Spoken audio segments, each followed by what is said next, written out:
শুভ সকাল ছাত্ররা। আশা করি পরম করুণাময় ঈশ্বরের কৃপায় আমরা সবাই ভালো আছি, সুস্থ আছি। আজ আমি তোমাদের পল্লব স্যার আবারও উপস্থিত হয়েছি Saint Gregory's high school and কলেজের পক্ষ থেকে তোমাদের মাঝে প্রথম অধ্যায়ের উপর আরও একটি নতুন লেকচার ভিডিও নিয়ে। প্রথম অধ্যায়ের উপর অলরেডি আমরা কয়েকটি লেকচার ভিডিও কমপ্লিট করেছি এবং তারই গতানুগতিক ধারায় আজ আমরা নতুন আরেকটি লেকচার ভিডিও নিয়ে উপস্থিত হয়েছি। তোমরা ইতিমধ্যে জানো প্রথম অধ্যায়কে আমরা কয়েকটি সেক্টরে ভাগ করেছিলাম, তার মধ্যে আমরা চতুর্থ সেক্টরে অবস্থান করছিলাম। আজ আমরা চতুর্থ সেক্টরের একটি গুরুত্বপূর্ণ টপিক নিয়ে আলোচনা করব এবং সেই টপিকটি হলো ব্যবসা বাণিজ্য। এবং ব্যবসা বাণিজ্যেরই অন্তর্গত আরেকটি অনলাইন ভিত্তিক টপিক, সেটি হচ্ছে ই কমার্স। এই দুটো অংশ নিয়ে আজ আমাদের আলোচনা এবং আলোচনার বিষয়।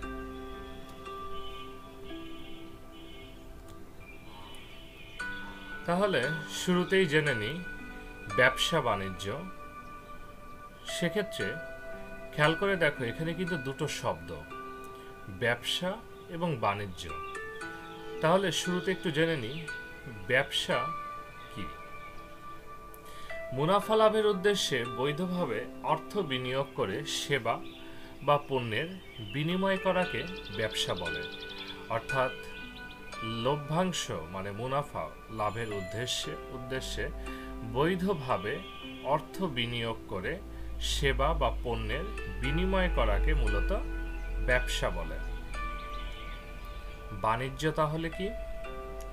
পণ্যের কাঁচামাল সংগ্রহ, প্রক্রিয়াকরণ, উৎপাদন, মজুতকরণ, বিতরণ, বাজারজাতকরণ থেকে ভোক্তার কাছে পৌঁছানো পর্যন্ত প্রক্রিয়াকে মূলত বাণিজ্য বলা হয়। তাহলে বাণিজ্য হচ্ছে যে পণ্যের কাঁচামাল সংগ্রহ করা, প্রক্রিয়াকরণ করা, উৎপাদন করা, মজুতকরণ, বিতরণ, বাজারজাতকরণ থেকে ভোক্তার কাছে পৌঁছানো পর্যন্ত প্রায় সকল প্রক্রিয়াকে আসলে বাণিজ্য বলা হয়। তাহলে কথা আসতে পারে যে তাহলে ব্যবসা বাণিজ্য কি? আসলে খেয়াল করে দেখো যে ব্যবসার ক্ষেত্রে মুনাফা লাভের একটা বিষয় ছিল আর বাণিজ্যের ক্ষেত্রে ভোক্তার কাছ পর্যন্ত পৌঁছানোর একটা বিষয় ছিল। তাহলে এই দুটোই যদি ওতপ্রোতভাবে জড়িত হয়, অর্থাৎ মুনাফা লাভের উদ্দেশ্যে বৈধভাবে অর্থ বিনিয়োগ করে ভোক্তার কাছে পৌঁছানো পর্যন্ত সকল প্রক্রিয়াকে ব্যবসা বাণিজ্য বলা হয়। তাহলে লক্ষ্য করে দেখো, ব্যবসা হচ্ছে মুনাফা লাভের উদ্দেশ্যে বৈধভাবে অর্থ বিনিয়োগ করা, আর যে পণ্যের কাঁচামালগুলো সংগ্রহ করব সেগুলো প্রক্রিয়াকরণ, উৎপাদন, মজুতকরণ করে বাজারজাতকরণ থেকে ভোক্তার কাছে পর্যন্ত পৌঁছানোর প্রক্রিয়া হচ্ছে বাণিজ্য। তাহলে সেই মুনাফা লাভ করে যদি সেই ভোক্তার কাছে পর্যন্ত বিনিয়োগ করা হয়, দেখো মুনাফা লাভের উদ্দেশ্যে বৈধভাবে অর্থ বিনিয়োগ করে ভোক্তার কাছে পৌঁছানো পর্যন্ত সকল প্রক্রিয়াকে মূলত ব্যবসা বাণিজ্য বলা হয়।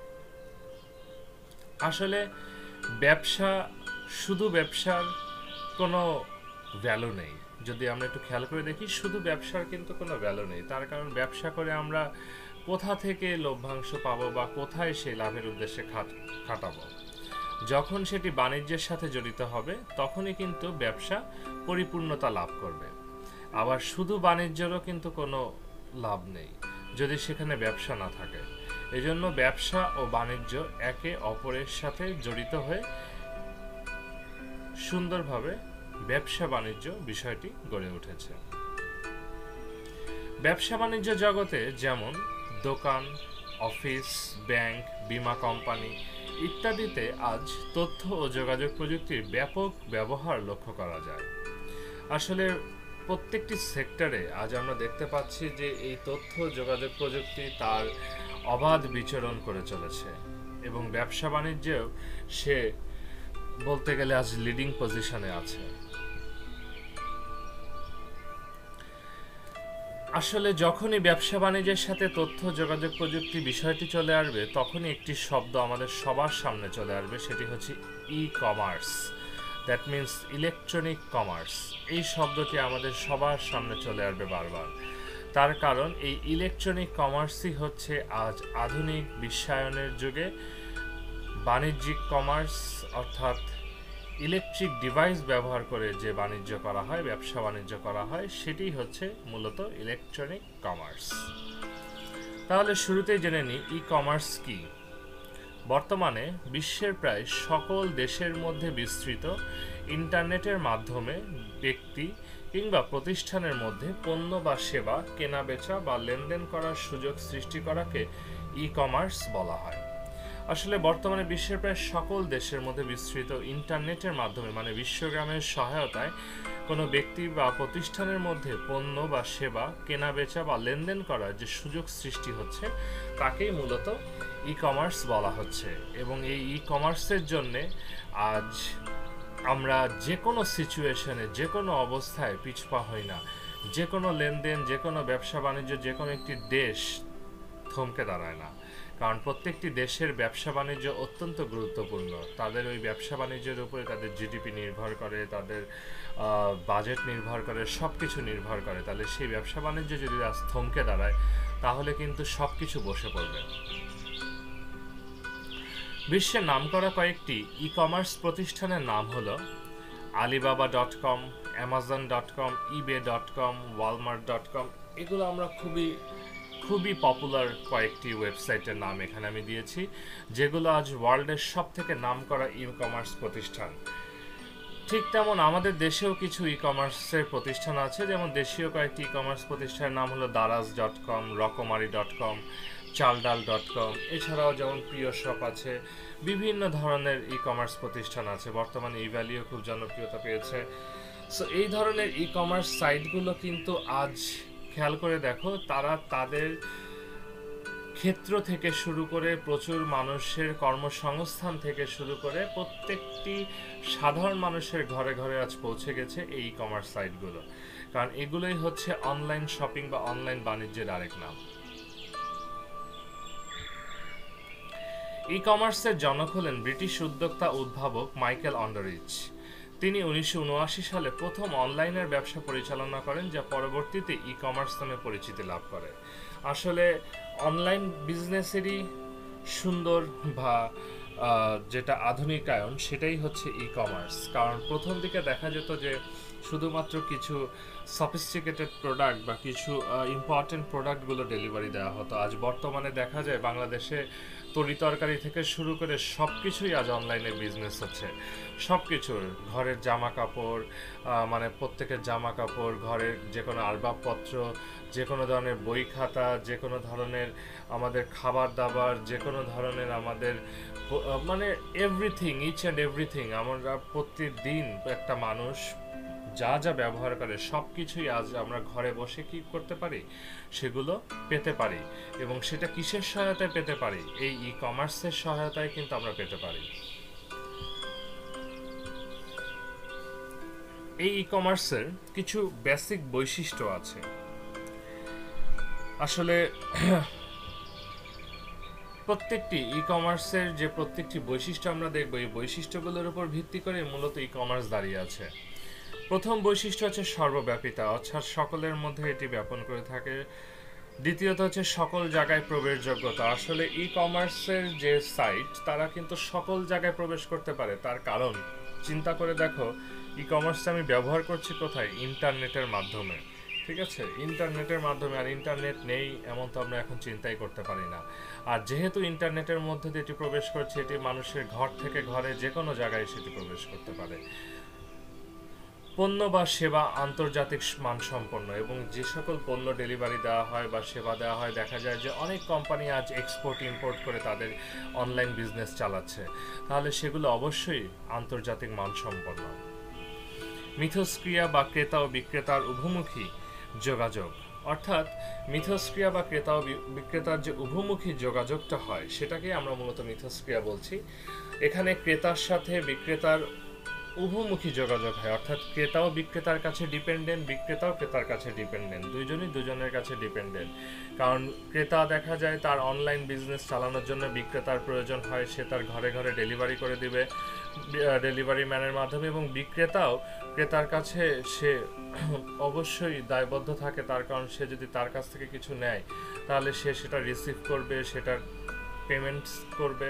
সো এই কারণে দেখা যায় ক্রেতা ও বিক্রেতার উভয়মুখী যোগাযোগের মধ্য দিয়ে কিন্তু ই কমার্স আসলে বাস্তবতা লাভ করে। ব্যক্তিগতভাবে যত্নশীলতা, আসলে দেখা যায় ই কমার্সের জন্য প্রত্যেকে যারা ডেলিভারি দেয় বা সেখান থেকে শুরু করে যারা ই কমার্সের সাপ্লাইগুলো দেয় তাদের কিন্তু তাদের প্রোডাক্টের প্রতি ব্যক্তিগতভাবে যত্নশীল থাকতে হয়। আন্তর্জাতিক সঠিক মূল্য ও সময় উপযোগিতা, আন্তর্জাতিক সঠিক মূল্য তারা নির্ধারণ করে এবং সময়ের সাথে উপযোগী এমন জিনিসই কিন্তু আজ ই কমার্সের চাহিদা হয়ে দাঁড়িয়েছে বা বৈশিষ্ট্য হয়ে দাঁড়িয়েছে। এখন আমরা দেখে নিই ই কমার্সের কিছু ধরন সম্বন্ধে। আসলে ই কমার্স বিভিন্ন ধরনের হয়ে থাকে, এর ধরন আসলে বলে শেষ করা যাবে না। তারপরও আমরা বর্তমানে প্রচলিত নানা প্রকার ই কমার্স রয়েছে,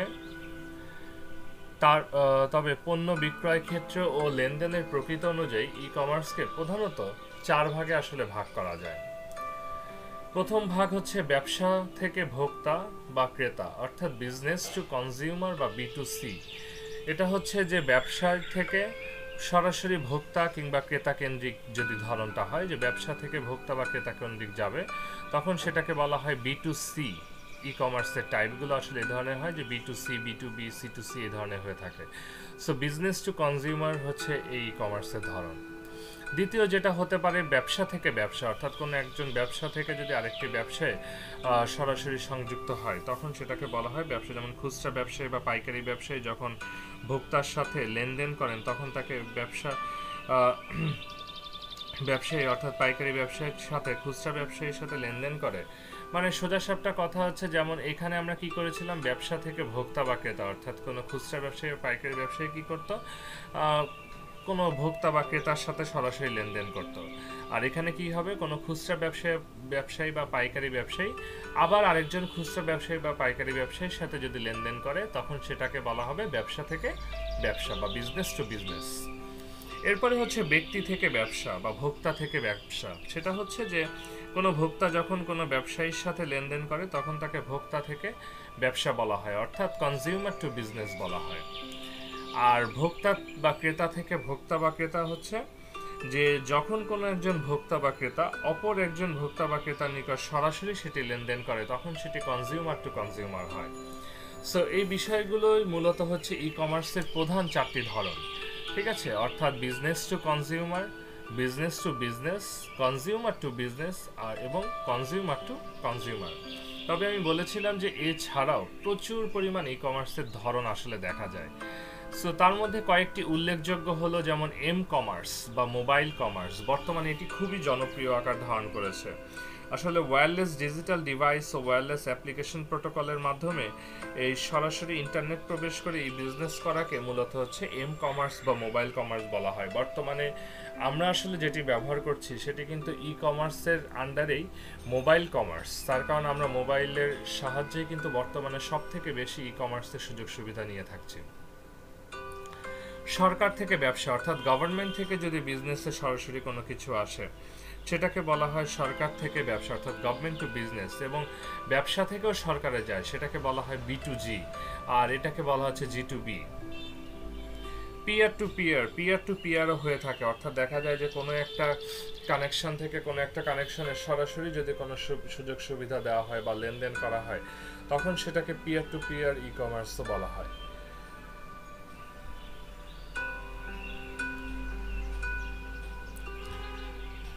প্রত্যেকটি জিনিস যেমন তার বৈশিষ্ট্য হয়, তার কিছু ধরন থাকে, সেটি ব্যবহারের কিছু ক্ষেত্রেও থাকে। তাহলে চলো দেখে নিই ই কমার্সের কিছু ব্যবহার সম্বন্ধে।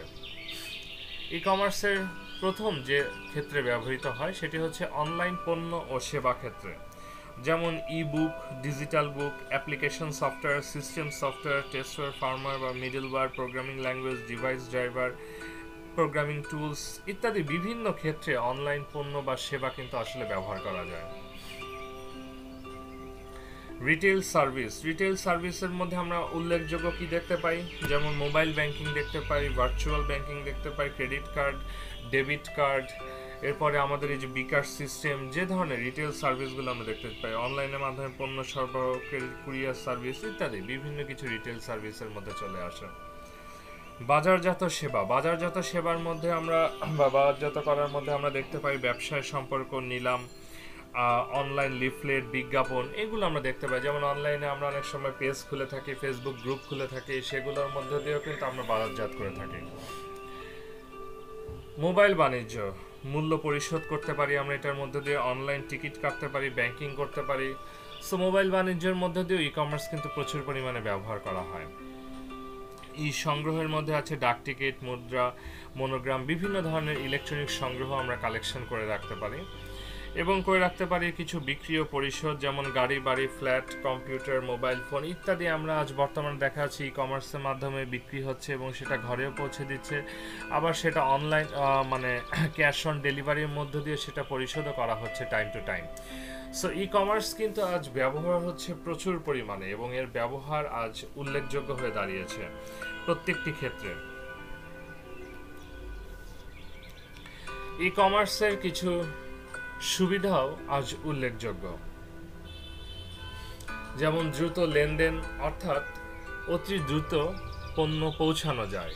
অর্থাৎ ই কমার্সের সহায়তায় আমরা খুব সহজে দ্রুত লেনদেন করতে পারি এবং এর সাহায্যে অতি দ্রুত বিভিন্ন জায়গায়, বিভিন্ন স্থানে আজ তাদের প্রোডাক্ট পৌঁছানো যাচ্ছে। এমনকি তোমার দেশের বাইরেও প্রোডাক্ট পৌঁছানো যাচ্ছে। এমনকি আমাদের দেশের বিভিন্ন জেলা থেকে জেলায়, বিভাগ থেকে বিভাগে, প্রত্যেকটা জায়গায়। আগে ছিল যেমন শুরুর দিকে তোমরা খেয়াল করেছো কিনা জানি না, প্রথম দিকে ই কমার্স বাংলাদেশে কিন্তু ছিল শুধুমাত্র ঢাকা শহর কেন্দ্রিক, বাট আজ বর্তমানে কিন্তু ঢাকা থেকে প্রত্যেকটি জেলায় ছড়িয়ে গেছে এবং প্রত্যেকটি জেলা থেকেও ঢাকাতে আজ ছড়িয়ে আসছে। প্রতিষ্ঠানের অবকাঠামো, বিজ্ঞাপন ও যোগাযোগ খরচ কমায়। অর্থাৎ প্রতিষ্ঠানের অবকাঠামো দেখা যায়, বিজ্ঞাপন এবং যোগাযোগ খরচও কিন্তু আমাদের কমাচ্ছে। কারণ এখন কিন্তু ই কমার্স মানে এই না যে আমার একটা ডিরেক্ট অর্গানাইজেশন হতে হবে, আমরা ঘরে বসেও কিন্তু আমি আমার বিজনেসটা চালাতে পারি।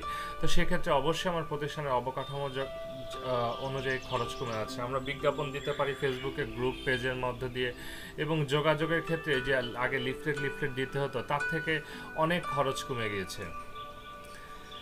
পণ্য বেচাকেনায়ও দেখা যাচ্ছে তাদের গতিশীলতা আজ বৃদ্ধি পেয়েছে। অর্থাৎ পণ্য যখন বেচাকেনা করা হয় সেক্ষেত্রে দেখা যাচ্ছে যে গতিশীলতা প্রচুর পরিমাণে আজ বৃদ্ধি পেয়েছে। ইলেকট্রনিক মাধ্যমে লেনদেনে নিরাপত্তা বজায় থাকে। অর্থাৎ ইলেকট্রনিক মাধ্যমে যে লেনদেন করা হয় সেটার মধ্যে দেখা যাচ্ছে যে নিরাপত্তা আজ বজায় থাকে। মূল্য পরিশোধের জন্য credit card, master card, visa card সহ বিভিন্ন মোবাইল ব্যাংকিং ব্যবহার করা হয়। অর্থাৎ কোনো মূল্য যদি আমরা পরিশোধ করতে চাই তাহলে তার জন্য credit card, master card, visa card সহ বিভিন্ন ধরনের মোবাইল ব্যাংকিং আজ ব্যবহার করা হয়।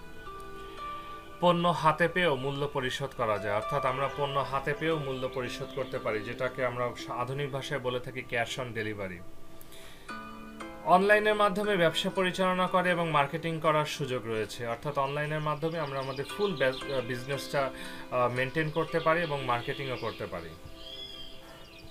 প্রত্যেকটি জিনিসের যেমন কিছু সুবিধা থাকে, অবশ্যই তার কিছু অসুবিধাও আছে।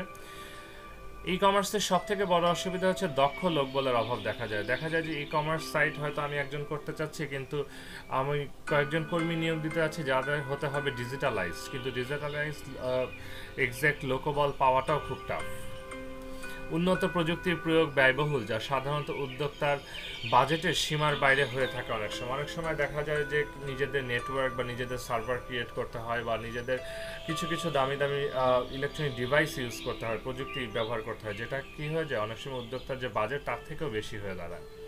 প্রাথমিক খরচ ও নিরাপত্তা খরচ বেশি হয়। আসলে ই কমার্সে মূলত এই খরচটাই মূলত সব থেকে বেশি হয়। অর্থাৎ ইনিশিয়ালি যে খরচটা এবং নিরাপত্তা সিকিউরিটি সিস্টেমের যে খরচটা, এই দুইটা খরচই সব থেকে বেশি। অতিরিক্ত অর্ডারের কারণে পণ্য সরবরাহে বিভিন্ন সময় সমস্যা দেখা যায়। আইন প্রণয়ন ও প্রয়োগ সমস্যাও পরিলক্ষিত হয়। আসলে ই কমার্সের যতই অসুবিধা থাকুক তারপরে এটি জনপ্রিয় এবং যুগ থেকে যুগান্তরে এটি আরও জনপ্রিয় হয়ে চলেছে। তাহলে সকলকে ধন্যবাদ। আশা করি সবাই আজকের লেকচারটি বুঝতে পেরেছো।